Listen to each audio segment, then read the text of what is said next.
Good afternoon. I'm Jarrod Ball, Chief Economist of the Committee for Economic Development of Australia.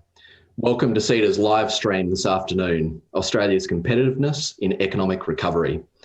Today's live stream comes hot on the heels of the release of the 2020 IMD World Competitiveness Yearbook, in which Australia ranked 18th out of 63 countries. CEDA is proud to be the Australian partner for the yearbook, and it's fantastic to be able to convene today's virtual discussion with over 400 people tuning in. Today, like at all our public events, you will still be able to interact with our speakers through our Q&A portal, Pigeonhole, which is available in the link below your screen, and also at the website ceda.pigeonhole.at, and you can use the passcode, all capitals, competitiveness. You can also follow CEDA on Twitter and join the discussion there using the hashtag World Competitiveness. I should have mentioned as well, on Pigeonhole, we do have a poll running today, and so I'd encourage you to fill that out, and I will come back through the discussion to update people on that. CEDA does acknowledge that today and every day we are on Aboriginal land. We're committed to recognition and reconciliation, we respect elders, and we support their stated aspirations. Of course, discussions on Australia's competitiveness are nothing new.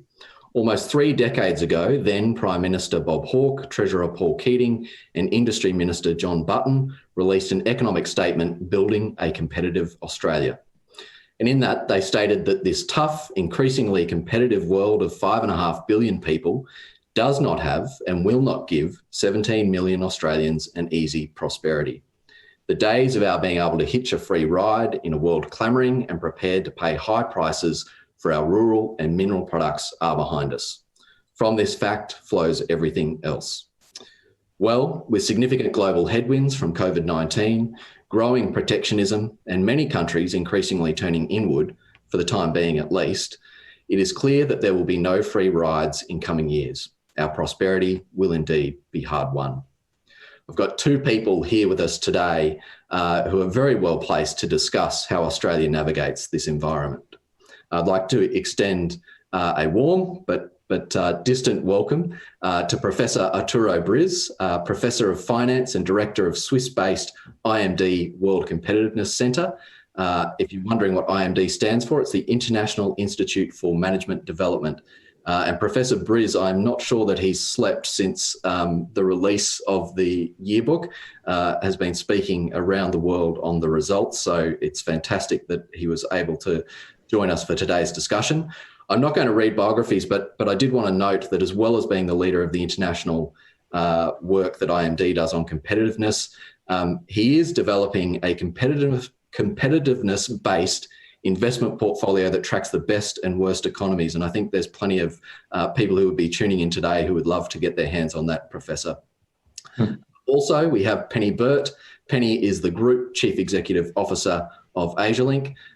You'll see that Penny has an incredible resume across corporate and diplomatic roles and has spent quite a bit of time working in this year's most competitive nation, Singapore.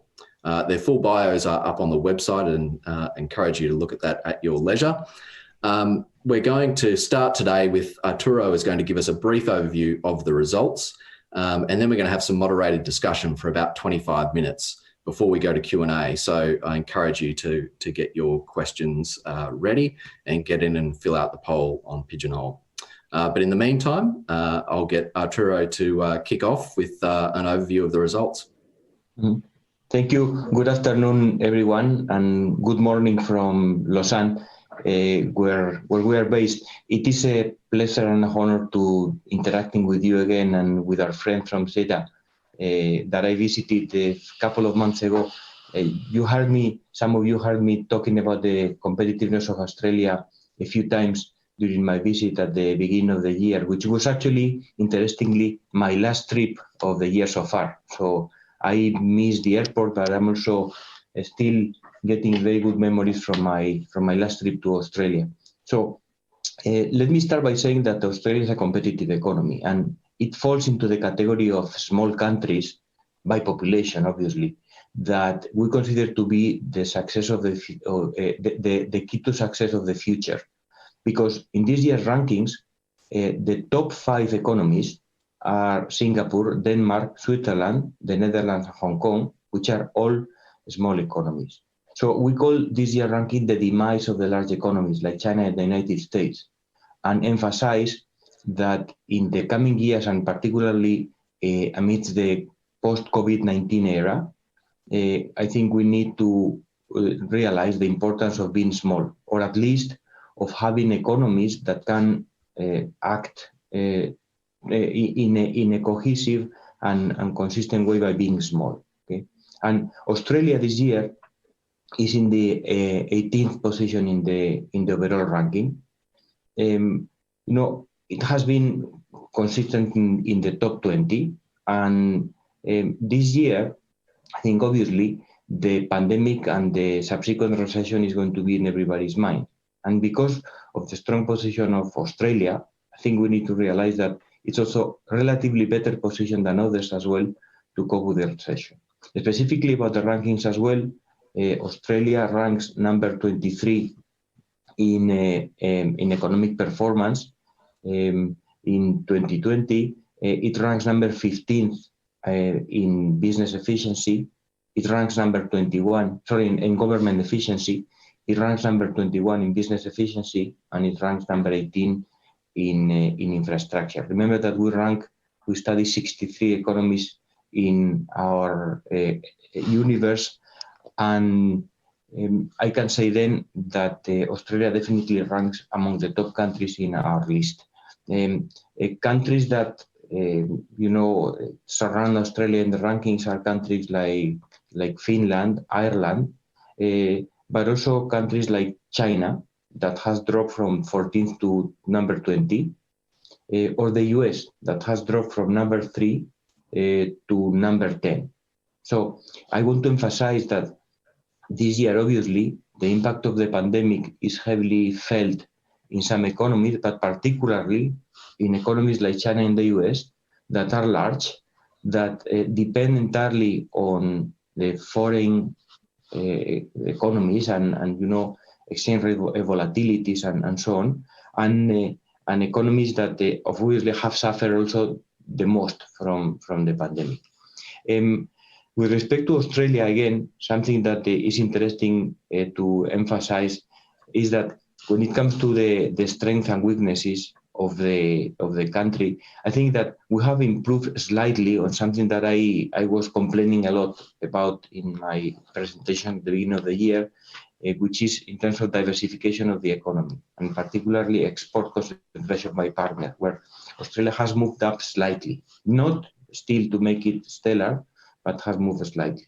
And among the weaknesses that I want to mention, that probably will be a good way to launch our discussion today, is the consistent lack of entrepreneurship and innovation that we see among Australian companies. So this year we find that, for example, out of 63 economies, Australia ranks number 59 in entrepreneurship, and ranks also very low in issues related to digital transformation of companies, number 43, agility of companies, number 48, and finally, credibility of managers, number 41. These are all indicators of a business efficiency.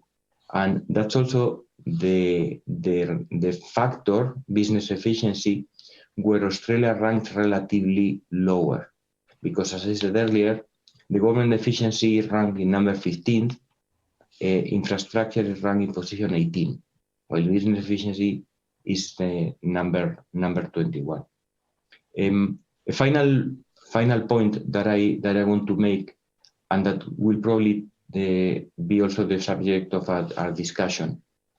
In the context of the recession, I think that what we need for all governments in the world is to show the nature of true populism. That is, the focus on people as a last objective of economic policy, by creating jobs, by making sure that individuals have enough prosperity and quality of life, by preserving also the sustainability and the health of the small and medium enterprises, and at the end of the day, by providing quality of life in general. And this is nothing but competitiveness. And the point that I want to make is that now more than ever, we need competitiveness to be at the center of the agenda for our economic recovery. If governments put at the forefront the needs of people and what it entails, I think that we will come out of the crisis much stronger. And that's why I'm very proud, but also very, very responsible to realize that competitiveness is becoming more and more important. And we need to be very careful at how we measure it and how we assess the competitiveness of the country, because it has to be at the center of the agenda. So let me leave it like that. I don't want to spend much more time than this, just to give you the big picture, and then we can enter into our discussion. Thank you for that, Arturo. That's fantastic. And I might actually kick off that last point that you made, just get you to elaborate a little bit on that. I think a really important point around how you conceptualize and measure competitiveness, because not everyone's sold on the idea of competitiveness, as I've found out in recent days. And of course, US economist Paul Krugman described it as a dangerous obsession.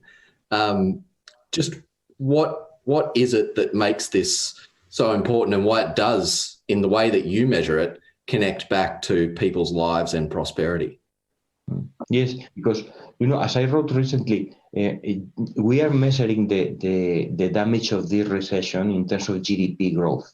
And a recession is, we are going to have negative growth everywhere. The IMF and the World Bank has released recently. But the GDP of a country is the thermometer of the crisis, but not the medicine. And I think the medicine, what governments need and what politicians need, is a KPI, a performance indicator that tells them as well what they need to do, to improve it. And economic growth and GDP is not such a KPI, because many governments and many institutions that I talk to about this, they don't have clear policies to impact growth. But we have policies and recommendations to increase the competitiveness of a nation. And that's why competitiveness is important. We know what are the underpinnings of the competitiveness of Australia or the competitiveness of Singapore.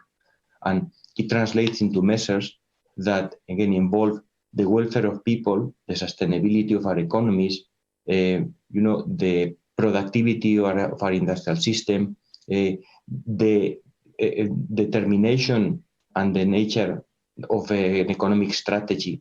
And all of these things make competitiveness tangible and relevant, because countries should know that when they implement the policies that are necessary, and these days competitiveness playbook, they will not just increase in a ranking, but they will create prosperity and value for people. Okay? And that's ultimately the goal of any economy. Thank you. I think that's quite a compelling argument.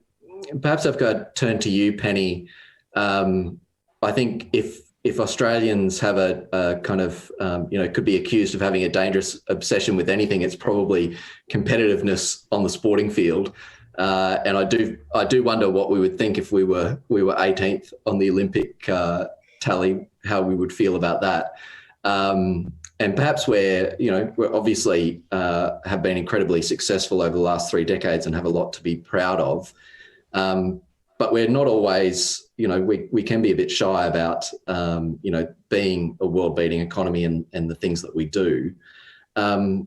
Based on your experience, and we know that there's obviously political differences and cultural differences and so forth between different economies, but just particularly from your time in Asia, what's the kind of psyche in a lot of those countries around competitiveness and kind of succeeding in the global economy? Thanks, Jarrod. That's a great question.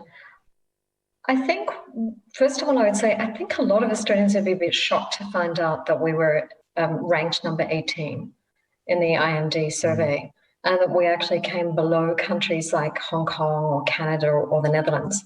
As Arturo said, it's not a bad rank, but I don't think it's something that people think about or reflect on, not like, as you say, the medal tally or the cricket score. So I think the very big difference between the way Australia thinks about competitiveness and the rest of the region is we haven't really thought about it.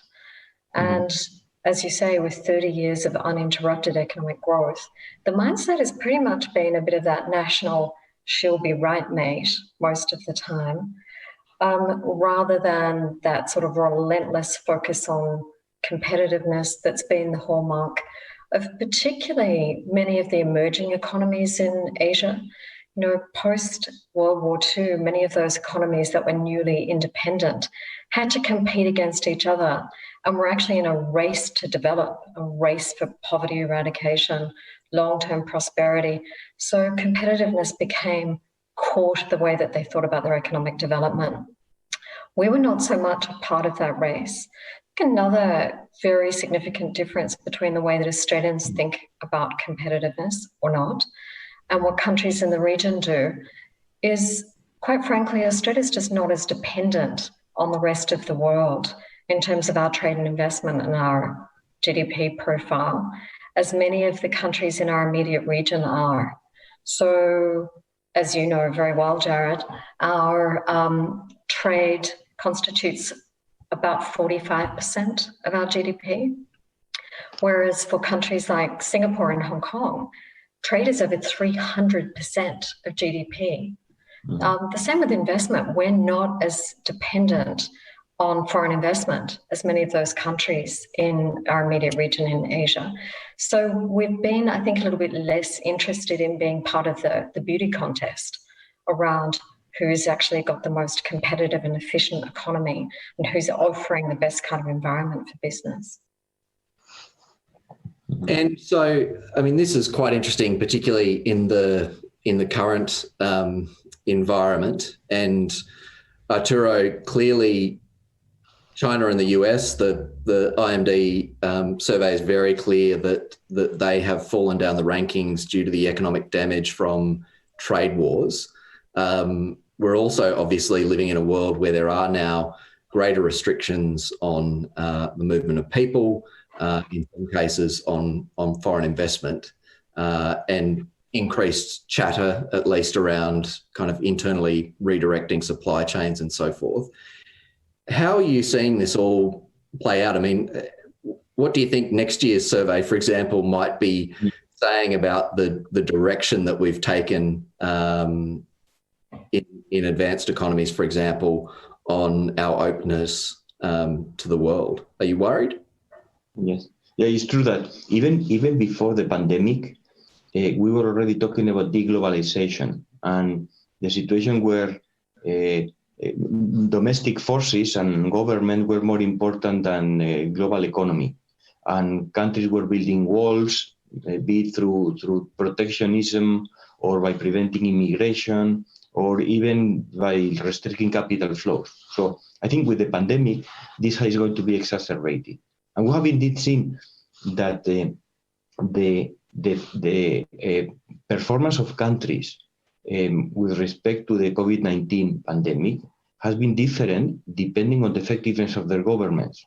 Everybody talks about New Zealand, in Europe, but also Australia, countries like Singapore or Denmark, versus, for example, Spain, my country, or Italy or the United States. So the fate of countries now is going to be determined much more by domestic policies than by global forces. Does this mean that globalization is reaching an end? I don't think so. I think that certainly, companies and governments are going to substitute global supply chains with more domestic supply chains.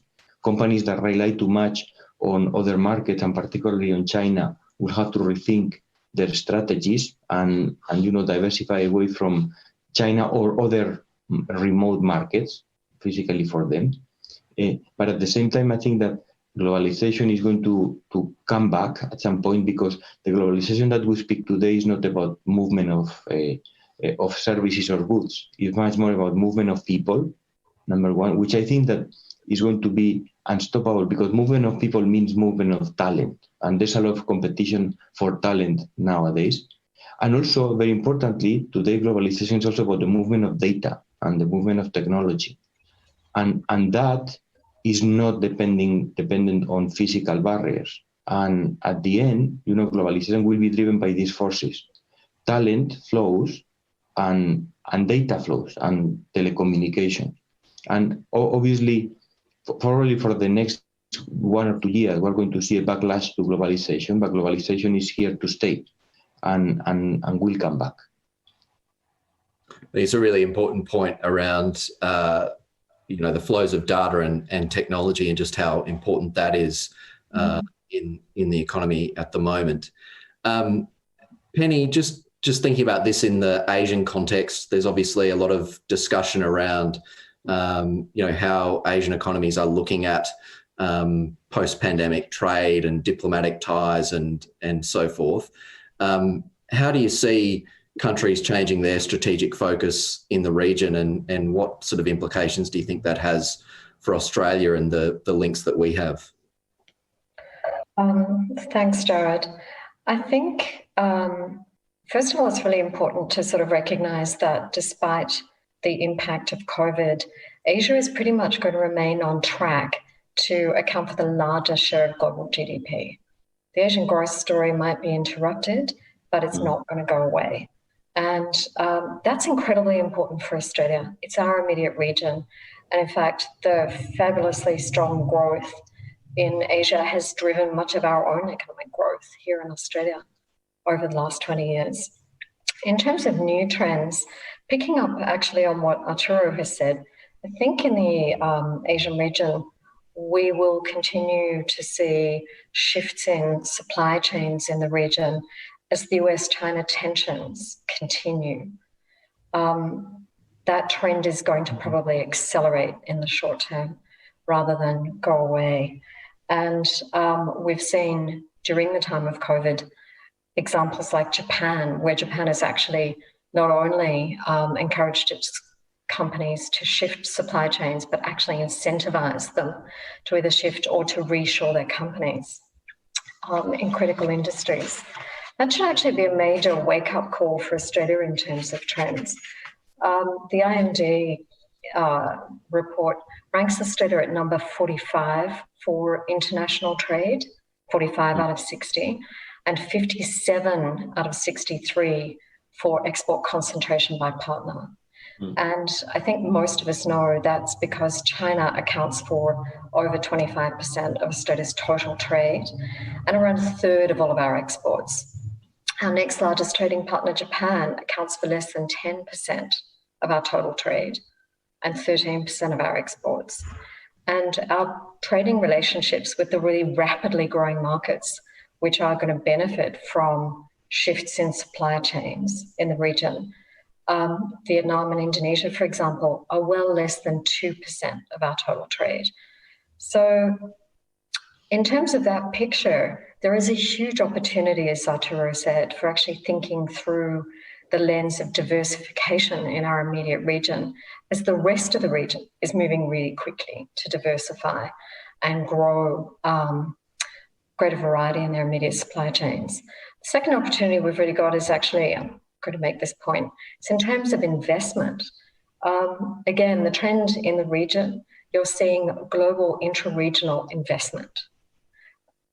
Asia is a locus for huge growth, irrespective of COVID. That's not stopping. But at the moment, Australia actually invests more in New Zealand than we do in all the economies of Southeast Asia. That's 750 million people. And we actually invest more in the United States than we do in the whole of Asia writ large, 43 or so countries. So again, there's an opportunity there. The second trend, again, which Arturo touched on at the global level, that's really important in Asia as we're moving through COVID, is the accelerating importance of the digital economy. And while Australia has actually improved in the IMD survey in some areas for its digital economy, including the number of startup days, which has gone up, and in the area of cybersecurity, the rankings place Australia at number 44 for ICT services and exports, and 54 out of 63 for science degrees. And as Arturo said, entrepreneurship is also sort of low in terms of the rankings. So while the rest of the region is transitioning as fast as they can to deepen their digital capabilities and make use of the digital economy, particularly business, where there are barriers to travel and a whole new challenges in supply chain management, that's an area where those trends in Asia will have fairly immediate consequences for us if we don't focus on building our own capacities there. I think it's a really important point, Penny, and certainly a lot of the data here in Australia does show that, you know, those companies that invest the most in software and digital capability tend to be more successful, whether it's on export markets, whether it's with hiring, wages, all of those sorts of things. So it's a really important point. Can I just follow up just one question on this issue of diversification? Obviously, it's about establishing, you know, a broad range of links and deepening trade relationships. I think sometimes we talk about this as if it can happen tomorrow. What's the sort of reality around, you know, the time that it takes to kind of broaden out those trading relationships? Jarrod, that's a really good point. None of this happens overnight. And I think there are three ways in which we could probably accelerate diversification, which are quite important to think about. The first is one that the Australian government has recognised and has been really energetic around. And that is actually being committed to creating new trade agreements and actively pursuing sort of new arrangements that are going to advantage Australian business in diversifying their trade and investment focus in the region. In July, we have the new Indonesia-Australia Closer Economic Partnership coming into effect. That's a huge opportunity for Australia with a market of 270 million people on our immediate border. At the same time, Australia has commenced and been successful in negotiating new agreements in digital with Singapore. So actually pointing the way with government leading for creating those new opportunities and access in the region can actually hasten things. I think the second thing that is going to make diversification faster is recognising the need for diversification. I know that seems a bit self-evident, but we've been so comfortable with the shape of our trading relationships that we've been very reluctant to test out new markets, and that ability to really understand new market opportunities and to capitalise on those requires the right kind of mindset, and it requires capability building, because doing business, you know, in Indonesia or in Vietnam or in India is actually very different to doing business in China. And investing and getting boots on the ground is fundamentally different again to, you know, popping commodities on a boat and hoping it arrives at the other end. So I think number two, building that capability can accelerate a little bit our diversification. I think the third thing that will ultimately drive more rapid diversification of our markets is, and this might not be a popular view, but it's actually having a stated policy across the community and a kind of consensus that's actually going to help with our long-term prosperity. I'm not going to give you a number of years, by the way, Jarrod, no matter what you do. It's not 1 and it's not 5 and it's not 50, I hope. I understand. Thanks. I mean, I think it's very useful to point to those factors that could accelerate that process. I am going to ask some more questions, but I will remind people that Pigeonhole is open. Please put in your questions, fill out the poll so that we can ask those questions. Arturo, this survey has now been going for 32 years, I think it is. And this is the year of the small economy. I think you've kind of suggested, just interested in all that time of 32 years, if you had to draw a line through some of the key differentiators and perhaps how that's changed. Do you see anything in the data in terms of some of the things that just always seem to be there in terms of countries excelling? Mm-hmm. Yeah. That's the mother of all questions.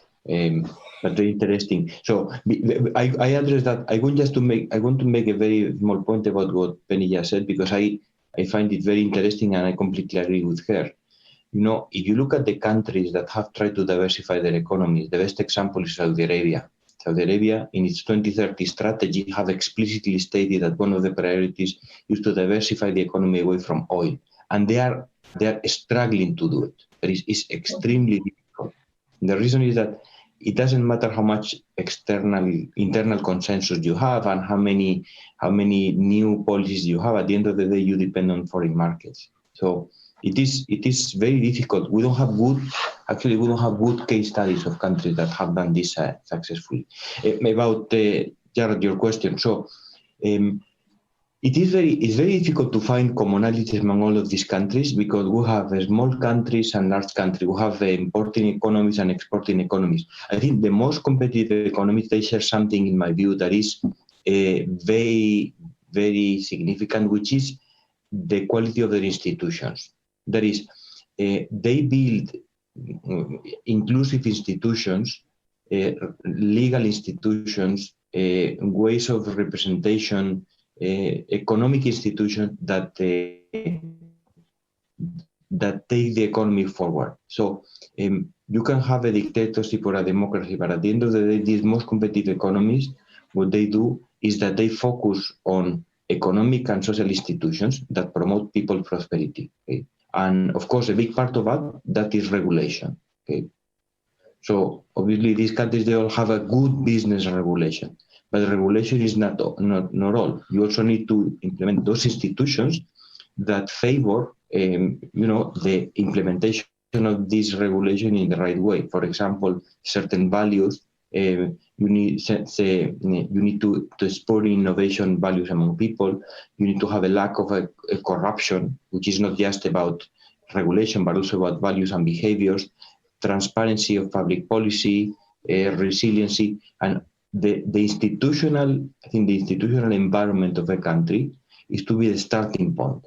Okay, that is, if countries want to excel, especially for countries that start from the bottom, you need to start by designing institutions. Of course, the problem with institutions as well is that it takes a long time to promote and develop them.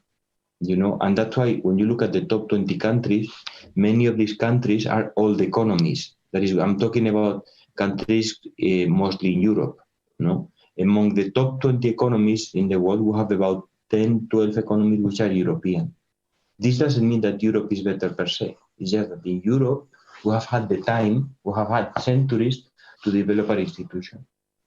Okay? And in the case of Australia, I would say finally that because you have borrowed many institutions from your past, you have borrowed institutions from Europe, then actually that also provides you with a institutional quality that is borrowed, but actually is very effective and efficient. So that's what I would find as a commonality, because other than that, we tend to think in the past that exporting economies would be the key to being competitive, but this is not the case. That is, we have economies like the United States that is not an exporting economy necessarily, but is somewhat competitive. Thank you, Arturo. Certainly, obviously, economists try and work institutions into their models of growth and explaining differences in growth, and it's always kind of one of those, everyone knows it's important, and it's always challenging in terms of how you quantify the importance of institutions. But I think that's certainly been important in Australia's case, and particularly important during COVID.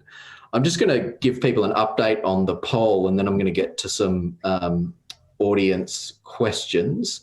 So we asked people, with Australia's economy showing signs of weakness even before COVID-19, what do you see as the main challenge for Australia in 2020? And consistent with comments by both Penny and Arturo, the top response at 33% is using digital technologies to increase productivity. So there you go. And the second is managing transitions for businesses and regions impacted by COVID at 7%. So some consistent views there, I would say. We've got a number of questions from Anonymous, who is a serial contributor to CEDA Live Q&A, I have to say. I might just start. There's one that's probably in the technical side of things. So I'm going to ask you this one, Arturo. One of the Anonymous has asked, do the rankings take into account the competitiveness of things like Australia's agricultural industry, which I understand is, except for New Zealand, the least government supported in the Western world, if not the world? So the answer is yes, we do. And in two directions. One, obviously, we take into account the value of all sectors in the economy, including agriculture. We have a few indicators of the strength of the agricultural sector in the economy, including employment, value added, and the like. But also, as the question suggests, on the importance of subsidies. So for us, subsidies are detrimental to competitiveness. So if you have a sector like agriculture in Australia that is not subsidized, this is beneficial for competitiveness, because I agree very much that in the United States and in most European countries, agriculture is subsidized and hence inefficient and then uncompetitive. Okay. So the answer is yes. We take that into account. Okay. And just looking at the questions here, probably this was a question that I was going to get to, but I'll take it from the audience question. It's one to both of you, and quite blunt. Says basically, I hear Penny and Arturo say Australia is fat and happy. With this in mind, what are the top 3 initiatives for the federal government? So I might start with you on that one, Penny. And I guess their top 3, they're prioritising, which in the current environment seems wise. What's your thinking on that? Great question, and Anonymous, I think I know who you might be. I think you've tipped your hat with those words, which might actually be a direct quote from something I might have said elsewhere. The top 3, I think it's even hard to narrow down to 3, but it's a better question than yours, Jarrod, which was, what is the single thing that you want the government to do? I think as we transition out of COVID and we have the imperative of driving economic competitiveness for our long-term prosperity, the 3 things that I would really put highest on the agenda, and this won't surprise you, would be refocusing on the innovation agenda, moving away from this cringe that innovation is somehow, not a good thing. It's a dirty word to use in the context of discussing our economic policy and our economic future. Doubling down on developing new policies and support packages to help industries across the board increase their R&D capacity and to kind of digitize at scale and drive greater complexity in what we produce across the economy. I think quite often we confuse innovation with throwing money at startups, but actually innovation is a far more complex thing if you look at how to create an innovation economy and a sophisticated digital economy. So that was actually one point. I think the second thing that the government could focus on is upskilling the workforce. And during the global financial crisis, Singapore put in place similar programs to JobKeeper and JobSeeker in Australia. But at that time, it actually specifically linked those programs, those support programs, to upskilling of the workforce. And literally, during that incredibly challenging time for the Singapore economy, by investing in skills development and linking that to support, they basically re-skilled the entire Singapore workforce. It was just amazing. So I think as the Prime Minister is now focused on, we have a huge opportunity and a need to upskill. The third point that I would raise in terms of priorities for the government is, not surprisingly, rapid diversification of our export and investment markets. Arturo, where are you on this? Yes, I cannot disagree with anything that Penny said. I I would put my priorities very similarly. I think number one, we are suffering a heart attack in our countries, and I think we have barely survived. And then we need to go back in shape. So I think my first priority is to take the economy back into normal shape and stabilize it,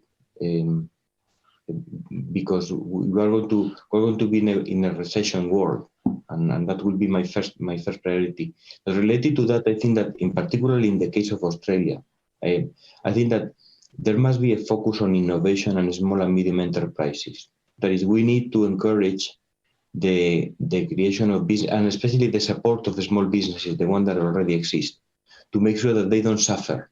Because we are realizing now that in the current economic crisis, that is a sequence of demand and supply shocks, is going to be more damaging for small and medium enterprises. So my second priority would be in the support and priority of small and medium businesses. Because of course, Australia is dominated by large, very successful companies, and these are economies with more fat. They can. So these are companies that can survive a recession much better. And my last priority, very similar to what Penny was mentioning, I think that we need to put innovation at the center of our long-term economic agenda. And innovation doesn't come out of the blue. I think that it is all about education and talent. So I think we need to promote innovation from the early stages by bringing the innovation in our culture and in our education.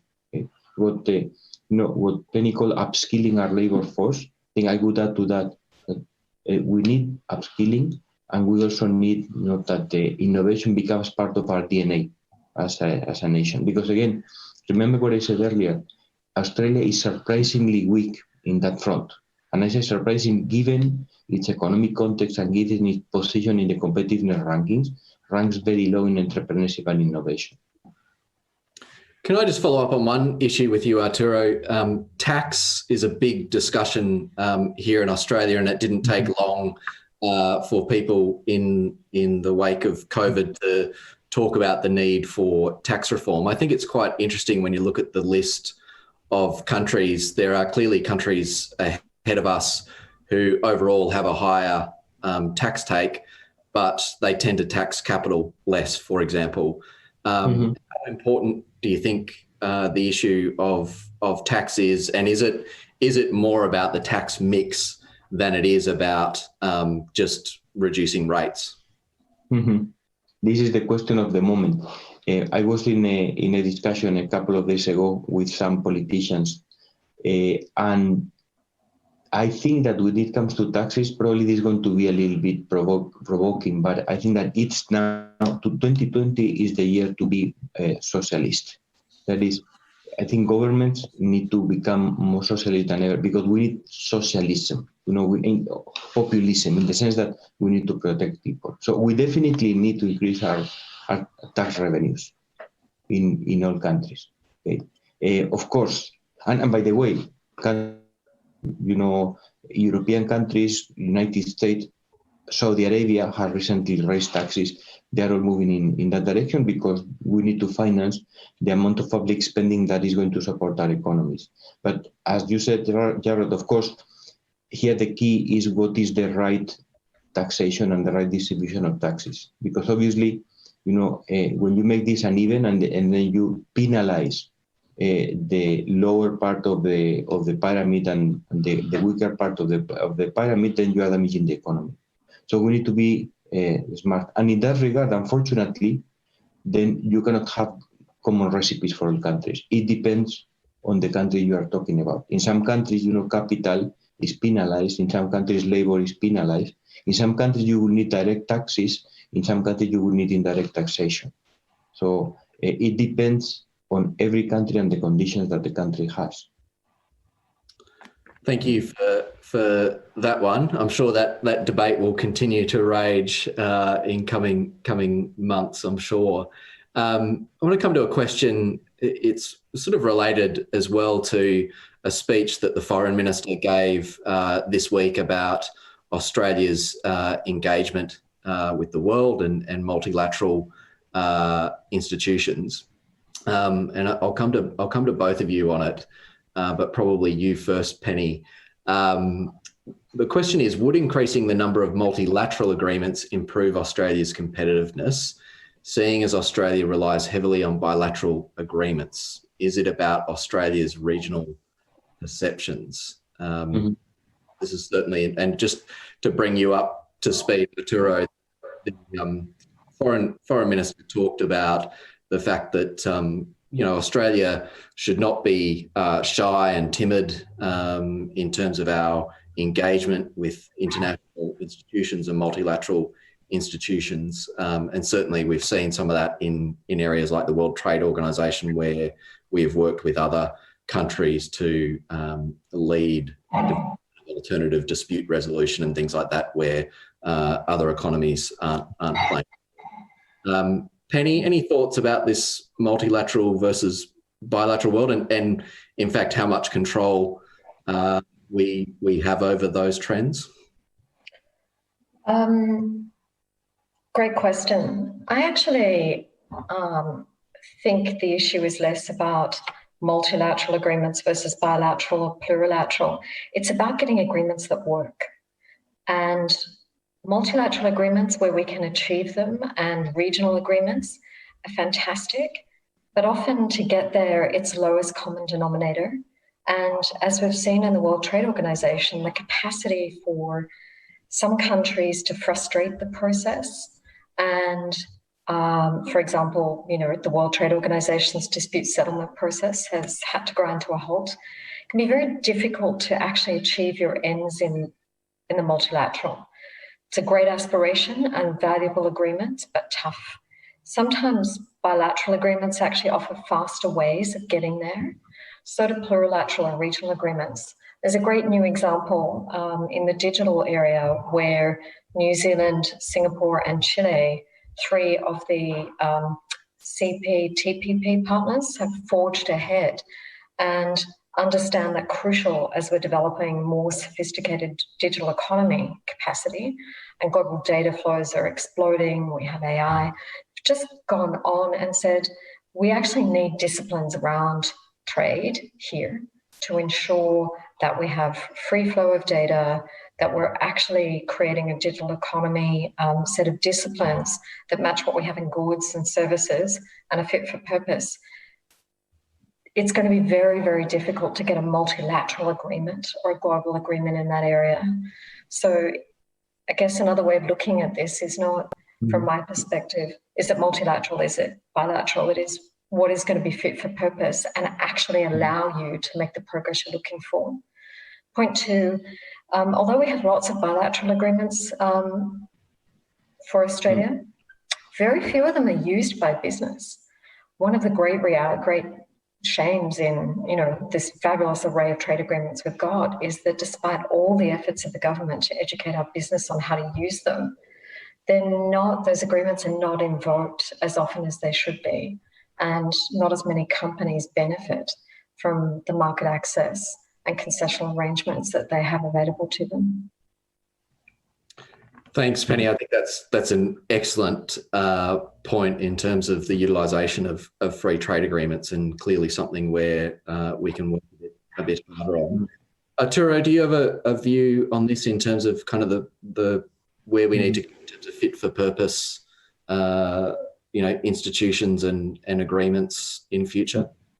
Yeah, it is interesting. I was not aware of the comment by the foreign minister, but it's interesting that in the current times, it's calling for a multilateral agreement. Obviously, Australia doesn't belong to a natural economic zone, and that's why probably you have been engaged in bilateral trade agreement. But I would agree with Penny that they don't make it worse, that multilateral agreement, and particularly in the current time. What I can tell you from my part of the world is that we are moving much more into bilateral agreements amidst the failure of most of the multilateral agreements, call them WTO, European Union, remember Brexit, the trade agreements in the United States and Latin America, trade agreements in Eastern Asia. So what you see now is much more, and particularly because countries have many different specificities, that you have more bilateral than multilateral agreements. And I think this is going to continue like that, because it is much more tailored when you do it this way. The United States, for example, is signing bilateral agreements with different countries in Europe at the same time on issues like, for example, the Google tax. And this is because it's much easier for them, but also more beneficial for all parties. Thank you. So, can I just pick up on that point and say, Arturo, that's really interesting that you mentioned the global digital tax agreement, because the US has just walked away from that. Yes. as a plurilateral effort to actually help facilitate digital trade, with them withdrawing with some of the largest global tech and digital companies. That I think is a really clear marker as to where the risks are in multilateralism. That's true. Sorry, Jarrod. No, not at all. It's a very, very good point. And, those issues around global tax that the OECD have been working on and others are just, devilishly difficult but so important in terms of making sure that we don't put up barriers in the way of some of those important investments. Arturo, I want to come to you on a question that's come in around renewable energy, and the question is renewable energy plus resources value adding to our resources, obviously before they leave our shores, the answer for Australia's economy, and perhaps this one is useful for you in terms of reference to other countries that you're looking at. Yes, certainly the crisis, I think, emphasizes the need for sustainability, and renewable energies are obviously a big part of it. We see what is happening with oil prices, but we see what is happening as well with oil exporting companies and with companies and countries that focus on fossil fuels. Except for Saudi Arabia, all of the countries in the Middle East have dropped in the World Competitiveness rankings this year. So I think sustainability, renewable energies have to be put at the center of their agenda. And I think that for many countries, particularly for European countries, but I think also for Australia, I think sustainability has to be a difference, has to make a difference. That is, I think that possibly a differentiator of Australia in the part of the world where you are had to be through sustainability and renewable energies. This will give you an amazing attractiveness in terms of capital, for example, where I think companies are going to excel in that particular area.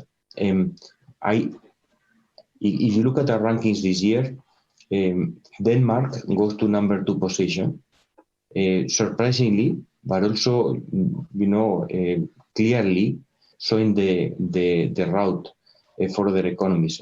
Denmark, did I say Australia? So Denmark has moved to position number 2, and Denmark is the first country in Europe that has declared itself carbon fuel neutral by 2050, and that's going to reduce emissions by 70% in the coming years.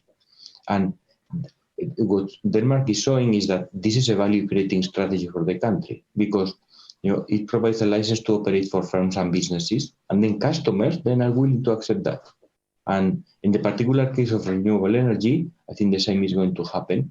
Obviously, for the Australian economy that relies today on fossil fuels to some extent more than others, then it's going to be more difficult and more costly. But I don't doubt that there is the way to go in the coming years.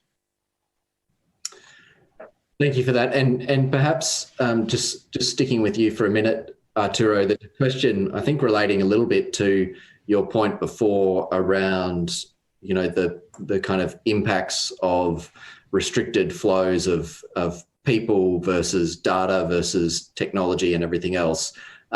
Obviously, the people flows have been an important part of Australia's recent economic development, including a strong focus on skilled migration. And the question goes to with skilled migration plummeting due to COVID-19 and unlikely to recover anytime soon, how can Australia remain competitive without this traditional source of growth that we've relied on? And I guess the question there, obviously Australia is not alone. While we are, relative to other countries, have been a lot more focused on skilled migration. I guess this question, and it's certainly something that CEDA has raised in our our temporary migration research, which we did last year, was just the fact that it's not one or the other. We can do both. We can have a really strong skilled migration program, but also make sure that we're doing the right things in terms of our skills and education system. Do you think that this is something that's going to lead to a bit more focus on skills and education within countries, particularly where they've relied on skilled migration in some areas? So obviously, I'm speaking from Switzerland, and in Switzerland, we rely a lot on foreign talent, and we don't have a problem with the brain drain, but we rely a lot on foreign talent, and we are suffering through that. And I think the same is going to happen to Australia. But interestingly as well, this creates a great opportunity, and I think this is what we need to learn from this crisis. I think in the past what we have seen is that talent attraction creates competition at home, because as you bring foreign talent that is more skilled than yours, then you need to step up. You need to, and then you need to learn, and then you need to prepare yourself. I think that now, on the contrary, we're going to have an opportunity that comes from that not being possible anymore. Is that you say that as companies will be demanding talent that they cannot find abroad, I think this will force the domestic talent to step up and then become better. And I think this is a great opportunity to lose certain dependence on foreign talent, particularly in Australia. So this is a big risk, certainly, that we actually identify in the rankings for Australia, the dependence on foreign talent and the brain drain, but also a great opportunity. And these big transformations in the world have always been happening after big crisis, and I think this crisis has to be an opportunity for that as well. Hard to disagree with you on that, Arturo. We are coming to time, so I do want to thank you both. I think that's been an excellent discussion, and certainly plenty of food for thought in terms of Australia's future competitiveness and growth. A quick update on the poll. What was the #1 response before, using digital technologies to increase productivity, during the course of the discussion has dropped down to #2. The top response now at 39% is managing transitions for businesses and regions impacted by COVID, and digital technologies has dropped back to 28%. So thank you everyone for filling out the poll. You can continue to post questions to Pigeonhole for the next 15 minutes, and we will look at putting selected responses into our post-event email. And that email will also include a recording of today's discussion. You can also go to the CEDA website to get the IMD results for 2020, along with a number of relevant research reports, Australia's place in the world, work that we've done on temporary migration, and a whole set of issues in recent years. Please keep an eye on our website and communications around future live stream events. Our next CEDA live stream will be next Tuesday on the National Economic Outlook, where our CEO, Melinda Salento, will be in conversation with Westpac's Chief Economist, Bill Evans. It's 4:59 by my clock, so in the interests of productivity and competitiveness, I'm going to wind things up, but say thank you to everyone for joining us, and until next time, please stay safe. Thank you. Thank you. Thank you.